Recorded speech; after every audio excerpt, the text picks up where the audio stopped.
আসসালামু আলাইকুম, আমার নতুন ব্লগে সকলকে জানাই স্বাগতম। হঠাৎ করে প্ল্যান করে আমি কোরিয়ানি বিচে যাব। তো খুব তাড়াতাড়ি রেডি হয়ে রুম থেকে বেরোয় যাই। এরপরে আমি গ্যাস থেকে বাইক চালিয়ে সোজা চলে যাই নতুন ব্রিজ। চট্টগ্রাম শহর থেকে নতুন ব্রিজে আসতে সময় লাগে 10 মিনিট। এরপর নতুন ব্রিজ থেকে কোরিয়ানি পিজেটে আসতে সময় লাগে 20 মিনিট। এই পিজেট সম্পর্কে অনেক শুনেছি, এই পিজেটটা নাকি খুবই সুন্দর।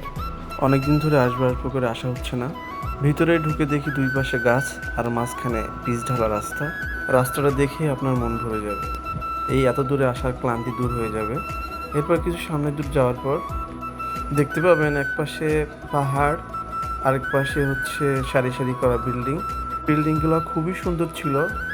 পুরা বিল্ডিংয়ের পাশ দিয়ে গাছের ওয়াল, খুবই সুন্দর ছিল।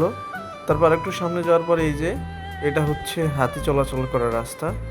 যদি ভাগ্য ভালো থাকে বন্য হাতি চোখে পড়তে পারে। তারপর একটু সামনে যেয়ে একটা লেক দেখতে পাই, আর লেকের পাশে হচ্ছে পাহাড় ছিল, আর এক পাশে রাস্তাগুলো ছিল কোথাও নিচু কোথাও উঁচু, আর পাহাড়ের উপর দিয়ে কিছু কিছু রাস্তা ছিল, খুবই সুন্দর ছিল। এরপর আমরা ভিতরে দেরি না করে 1-2 ঘন্টা মতো ঘোরাফেরা করে বেরোয় যায়। যারা আসবেন তারা অবশ্যই একটু সময় নিয়ে বেরোবেন। ভিডিওটা ভালো লাগলে অবশ্যই একটু লাইক কমেন্ট শেয়ার করে দেবেন। আল্লাহ হাফিজ।